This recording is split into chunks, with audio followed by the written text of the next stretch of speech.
Hello আমার দুষ্ট মিষ্টি বন্ধুরা, কেমন আছো তোমরা? আশা করি ভালোই আছো। আশা করি আজকের গল্পটা শুনলে আমি গ্যারান্টি দিয়ে তোমাদের বলতে পারি পানি চলে আসবে। তাই বন্ধুরা পায়ে ধরে বলি আজকের ভিডিওটা শুরু থেকে শেষ পর্যন্ত দেখো। গল্পটি শেষ পর্যন্ত শোনার জন্য তোমাদের কাছে আমার বিশেষ অনুরোধ রইল। আমার নাম বিপুল, আমি কলেজের লাস্ট সেমিস্টারে পড়ি। আমি আমার বাবা ও মার সাথে থাকি।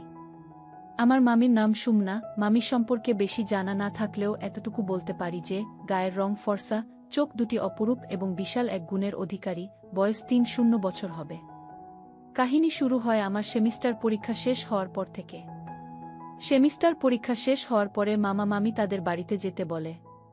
তারা সব সময় জেদ করত তাদের বাড়িতে যাওয়ার জন্য, কিন্তু তাদের বাড়িতে আমরা তেমন যেতাম না। বাহানা করতাম, কখনো বলতাম প্রাইভেট আছে বা কলেজ আছে। এখন পরীক্ষা শেষ হয়ে যাওয়ায় আর কোনো বাহানা দিতে পারিনি, তাই আমি আর মা চলে যাই মামার বাড়িতে। আমার বাড়ি থেকে মামার বাড়িও বেশি দূরে না, ৩০ মিনিট লাগে গাড়ি দিয়ে যেতে। মামা দিন মজুর, তাদের একটি ছোট্ট মেয়ে আছে, ক্লাসে ৩তে পড়ে। মামা ও মামি অনেক আদর আপ্যায়ন করত আমাদের। আর্থিক অনটন থাকলেও ভালো ভালো রান্না করে খাওয়াতো। তখন গ্রীষ্মের দিন ছিল, তাই মামি সব সময় শাড়ি পরত। আমি কখনো মামিকে খারাপ নজরে দেখিনি, কিন্তু মামি যখন শাড়ি পরত তখন মামির স্পষ্ট বোঝা যেত যেন এখনই বেরিয়ে আসবে। তা থেকে আমি মামির প্রতি ধীরে ধীরে কল্পনা করতে থাকি। তাদের ঘরে কোনো ডাইনিং টেবিল ছিল না, পাকা ফ্লোরে বসেই ভাত খেত সবাই। আমি যখন ভাত খেতে বসি তখন মামি নুয়ে নুয়ে ভাত, ডাল ইত্যাদি পরিবেশন করছিল। মামিকে দেখে আমি অস্থির হয়ে উঠি। আমি একনাগরে মামির দিকে তাকিয়েই রইলাম, কিন্তু কাউকে বুঝতে দিলাম না, কারণ পাশে মা এবং মামাও ছিল। কোনো রকমভাবে নিজেকে কন্ট্রোল করে খাবার শেষ করলাম। খাবার শেষ করে আমি ফোন চালাতে চালাতে ভাবতে লাগলাম মামির কথা। মা ও মামি মিলে বাসন ও কাপড় পরিষ্কার করতে লাগলো। মামাও কাজে চলে গেল। ছোট বোনটা চলে গেল স্কুলে। দুপুর গড়াতেই সবাই স্নান করে ঘুমিয়ে পড়লাম।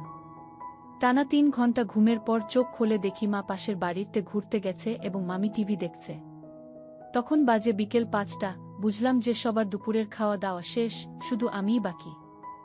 আমি ঘুম থেকে উঠে গেছি দেখে মামি বলে ওঠে খাবারের কথা। আমি বসে পড়ি খেতে। খেতে বসে আমার মনে পড়ে যায় সকালের কথা, তাই আমি মামির দিকে না দেখার আপ্রাণ চেষ্টা করতে থাকি। ভেবেছিলাম মামি এখন একটু ভালো শাড়ি পরবে, কিন্তু যা ভাবলাম তার পুরো উল্টো হলো। মামি সকালের তুলনায় আরও বেশি বেসামাল ছিল, কিন্তু নিজেকে আটকালাম। যাই হোক, ঘরে আমি আর মামি একা থাকায় বিনা কোনো লজ্জায় আমি তাকিয়ে রইলাম, ভয় হওয়া সত্ত্বেও। আচমকা আমি বুঝতে পারি যে মামি কিছু একটা বুঝে ফেলেছে। মামি আমাকে দেখতে থাকে, কিন্তু আশ্চর্যের বিষয় যে বোঝার সত্ত্বেও মামি দুষ্টুমির নজরে আমার দিকে তাকিয়ে থাকলো কিছুক্ষণ। এইভাবেই ৩ দিন কেটে যায়। মামির এইসব কাণ্ড দেখে অনেক ইচ্ছে হতো, কিন্তু মামার বাড়িতে থাকায় পারলাম না, যদি কেউ দেখে ফেলে। যেহেতু মামা দিনমজুর ছিল, আর্থিক অবস্থা ও তেমন ভালো ছিল না, তাই তাদের ঘরে শুধু একটা মাত্রই খাট ছিল। খাটে সবাই ঘুমাতে পারবে না বলে রাতে আমি মা এবং ছোট বোন খাটে ঘুমাতাম এবং অন্যদিকে মামা মামি মাটিতে ঘুমাতো বিছানা করে। মোটামুটি ৩ দিন মামার বাড়িতে থেকে এবার যাওয়ার পালা। যাওয়ার কথা আগে থেকে না বলায় মামা মামি হঠাৎ চমকে উঠে, আরও ১-২ দিন থেকে যাও, বাড়িতে তো তেমন কোনো কাজ নেই। মা বলল, বিপুলের বাবা বাড়িতে একা, রান্নাবান্না ও তেমন করতে পারেন না। মামি বলল, ১-২ দিন আরও থাকলে তেমন কিছু হবে না। মা বলল, ৩ দিন তো থেকেছি, আর থাকা যাবে না। মামি বলল, তাহলে বিপুল ১-২ দিন আরও থাকবে। মা বলল, ও থাকতে চাইলে থাকতে পারে। মামি বলল, ও আরও ১-২ দিন আমাদের বাড়িতে থাকবে। আমি কিন্তু করলেও মনে মনে আনন্দ হচ্ছিল এটা ভেবে যে আরও ১-২ দিন থাকতে পারব। আর যদি ভগবান সহায় হয় তাহলে আরও বড় কোনো ঘটনা ঘটতে পারে, এই ভেবে ভেবে আমি মনে মনে অনেক খুশি হলাম। সন্ধ্যা নাগাদ মা বাড়িতে চলে গেল। আমি মামা মামি এবং আমার ছোট মামাতো বোন মিলে লুডু খেলতে লাগলাম এবং আড্ডা দিতে লাগলো সময় কাটানোর জন্য। এমন অবস্থাতেও বারবার চোখ মামির দিকেই যাচ্ছিল, মামিও আমার দিকে তাকাচ্ছিল। রাত ১২টা নাগাদ আমরা খাবার দাওয়া শেষ করে ঘুমতে গেলাম। আজ মা না থাকায় আমি আর ছোট বোন খাটে শুয়ে পড়লাম। মামা মাটিতে বিছানা করে শুলো, কিন্তু কিছুক্ষণ পরেই বুঝতে পারলাম যে মামি অসুস্থতার বাহানা দিয়ে খাটে শুয়ে পড়ল। এটা জেনে আমি মনে মনে অনেক খুশি হয়েছিলাম, কিন্তু এই খুশি বেশিক্ষণ রইল না, কারণ আমার আর মামির মাঝখানে ছোট বোন শুয়েছে বলে আমার সব আশা ভেঙে গেল। যাই হোক, এটাই স্বাভাবিক। এসব কথা ভাবতে ভাবতে কখন যে ঘুম লেগে গেল বুঝতেই পারলাম না। আধ রাতে একটা আশ্চর্যকর বিষয়, রাত প্রায় ৩টা নাগাদ আমার হঠাৎ ঘুম ভেঙে গেল। উঠে দেখলাম যে ছোট বোন আমার আর মামি মাঝখানে নেই।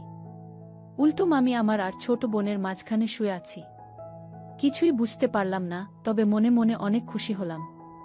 তারপর আনন্দে আমার শক্ত হয়ে উঠেছিল আর কিছু না ভেবে ধরলাম, কিন্তু কেন জানি আমার সন্দেহ হচ্ছিল যে মামি এখনো জেগে আছে, তাই ভয়ে কিছু না বলে শুয়ে পড়লাম। পরের দিন সকালে উঠে আমি মামির চোখে চোখ মিলাতে পারছি না। আমি আড়াল হয়ে থাকার চেষ্টা করছিলাম, কিন্তু মামি আমার দিকে দুষ্টু চোখে তাকাতে থাকে। এটা দেখে আমি বুঝতে পারি আমার মামির মনে কিছু একটা চলছে। গতকাল তাতে নিশ্চয়ই মামি জেগেছিল আর সবকিছু বুঝতে পেরেছিল, কিন্তু এটা জেনে আমি খুশি হব না ভয় পাব সেটা ভেবে পাচ্ছিলাম না। সকালের খাবার শুরু হলো। অন্যান্য দিনের মতো আজকেও আমি মামির দিকে দেখার চেষ্টা করছিলাম, কিন্তু দেখার সাহস পাচ্ছিলাম না। মামি আমার দিকে তাকিয়ে রইল আর মুচকি মুচকি হাসতে লাগে। খাবার শেষ হওয়া মাত্রই মামা কাজে চলে গেল এবং ছোট বোনটি স্কুলে চলে গেল। এভাবে কিছুক্ষণ পর ঠিক দুপুর 1টা নাগাদ মামি স্নান করতে গেল। ঠিক কিছুক্ষণ পর মামি হঠাৎ আমাকে ডাক দিল, বিপুল, আমার কাপড়গুলো সোফাতে রাখা আছে, একটু দিয়ে যাও তো। এই কথা শুনে আমি মামির কাপড়গুলো নিয়ে বাথরুমের দিকে গেলাম। বাথরুমের দরজাটাও পুরো খোলা ছিল। গিয়ে যা দেখলাম তাতে আমার কান গরম হয়ে গেল। কাপড়গুলো কোনোরকম ভাবে দিয়ে আমি চলে গেলাম। কিছুক্ষণ এইসব কথা ভাবার পর বুঝতে পারলাম মামি ইচ্ছা করে ওই জিনিসটা করেছিল। একটাই কল্পনা ছিল, সেটাও চলে গেছে। তারপর ভাবলাম এমন সুযোগ আর আসবে না।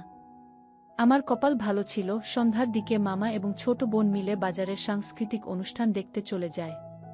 মামা আমাকে ও মামিকেও যেতে বলেছিল, কিন্তু মামি যখন বারণ করে দেয় আমিও তখন যাব না বলে বারণ করে দেই। আমি না করা মাত্রই মামির মুখে এক হাসি দেখতে পেলাম। তখন বুঝে গেলাম যে আমার আরেকটা সুযোগ আছে।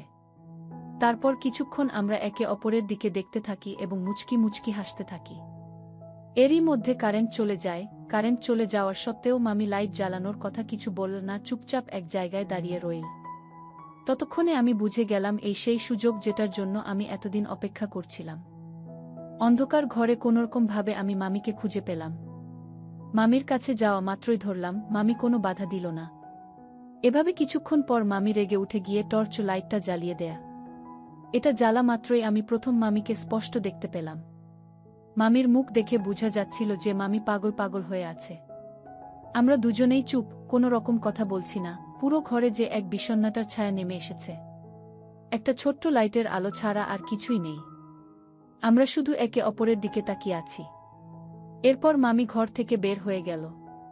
আমি এটা দেখে আশ্চর্য হলাম এবং তাড়াতাড়ি ঘর থেকে বেরিয়ে মামিকে খুঁজতে লাগলাম, কিন্তু অন্ধকার থাকার কারণে পেলাম না।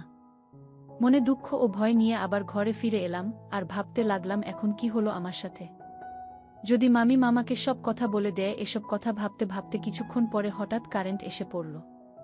কারেন্ট আসার কিছুক্ষণ পরেই মামিও ঘরে চলে এলো। মামির সাথে মামা এবং ছোট বোনটাও এসে পড়ল। এটা দেখে আমি ভয় পেয়ে গেলাম যে মামি বোধ হয় মামাকে কিছু একটা বলে দিয়েছে।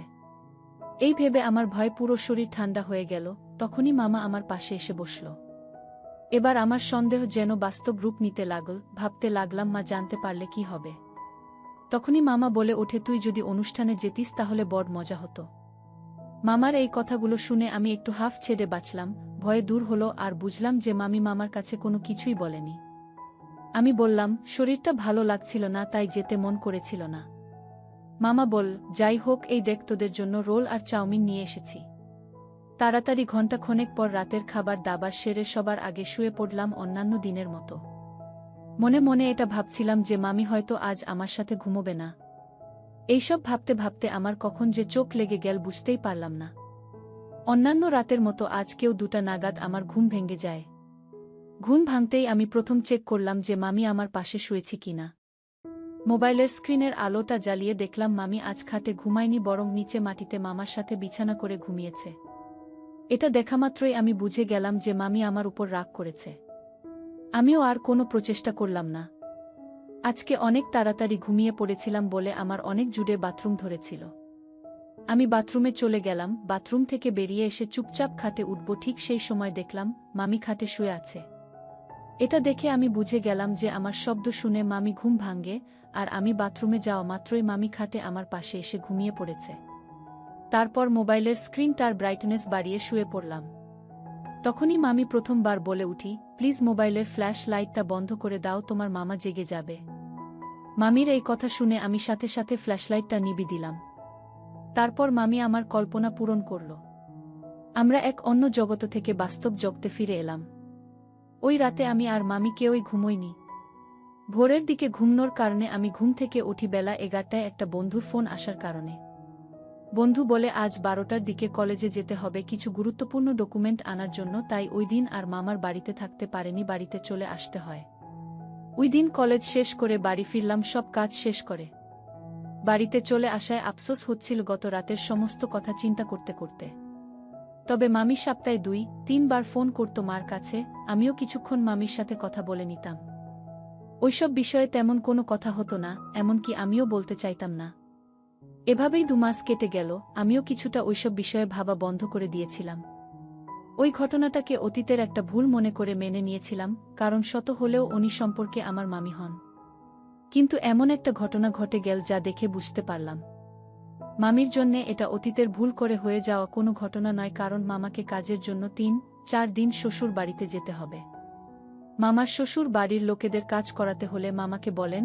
মামার শ্বশুর বাড়ি যাবে শুনে আমার মামাতো বোনটাও বায়না করতে লাগলো দাদুর বাড়িতে যাওয়ার জন্য। সে অনেকদিন ধরে তার দাদুর বাড়িতে যায়নি, তাই সেও মামার সাথে যাবে বলে বায়না করে চলে যায়। বাড়ির দেখাশোনার জন্য মামি বাড়িতেই থাকবে। মামা যাওয়ার আগের দিন রাতে মামি এই কথাটা জানানোর জন্য মার কাছে ফোন করে বলে যে, দিদি তোমার ভাই 2-3 দিনের জন্য আমার বাপের বাড়িতে যাবে কাজের জন্য।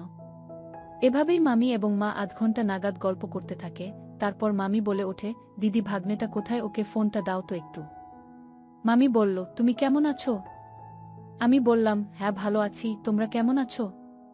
মামি বলল, আমরাও ভালো আছি, কাল ফ্রি হলে আমাকে একটা ফোন করো। আমি বললাম, কেন কোনো কাজ আছে নাকি? এটা বলতে বলতেই মামি ফোনটা কেটে দিল। মামির কথাটা শুনে আমার একটু সন্দেহ হলো, তাই আমি পরের দিন মামির কথা মতো দুপুর 3টে নাগাদ মামিকে ফোন করি। হ্যালো মামি, আপনি ফোন করতে বলেছিলেন? আজ রাত তুমি আমাদের বাড়িতে আসতে পারবে? আমি বললাম, কেন কোনো কাজ আছে কি? মামি বলল, কাজ আছে বলেই তো বলছি। আমি বললাম, কি কাজ? মামি বলল, আসলেই বুঝতে পারবে, কিন্তু একটা রিকোয়েস্ট, কেউ যাতে জানতে না পারে যে তুমি আমাদের বাড়িতে আসছো। আমি বললাম, মাকে না বলে কিভাবে আসব? মামি বলল, যে কোনো একটা বাহানা করে দিও, আসবে কিন্তু। এটা বলেই মামি ফোনটা কেটে দিল। আমিও যাওয়ার জন্য রেডি হলাম, কারণ আমি গেলে আজ বাড়িতে শুধু মামি আর আমিই থাকব। আমি মাকে বললাম, আজ আমি বন্ধুর বাড়িতে থাকব বলে রাত 8টা নাগাদ মামি বাড়িতে চলে যাই। দরজায় আস্তে আস্তে নক করতে লাগলাম, তখন মামি বলে ওঠে, তুমি এসেছ নাকি? হ্যাঁ মামি, আমি এসেছি। এটা বলা মাত্রই মামি তাড়াতাড়ি দরজাটা খুলে ঘরের ভিতরে নিয়ে যায়। তারপর মামি আমাকে মাংস ও রুটি খেতে দিয়ে ঘরের বেঁচে থাকা কাজগুলি তাড়াতাড়ি সেরে নিতে লাগল। খাবার শেষ করে মামির সাথে আড্ডা দিলাম, তখন মামি আসছি বলে বাথরুমের দিকে চলে গেল। আমি মনে মনে ভাবতে লাগলাম, আজ বোধহয় কিছুই হবে না, শুধু শুধু আমি এসেছি আজ। এটা ভাবতে ভাবতেই দেখি মামি বাথরুম থেকে বেরিয়ে আসলো। মামিকে দেখে অবাক হয়ে তাকিয়ে রইলাম। তারপর মামি আমাকে ধরল, এরপর অনেক দিনের কল্পনা পূরণ করল। আমি ভোরের সময় বুঝে মামার বাড়ি থেকে বেরিয়ে আসি। বন্ধুরা, আজকের মতো এখানেই শেষ করলাম, দেখা হবে পরের ভিডিওতে। সবাই ভালো থাকুন, ধন্যবাদ।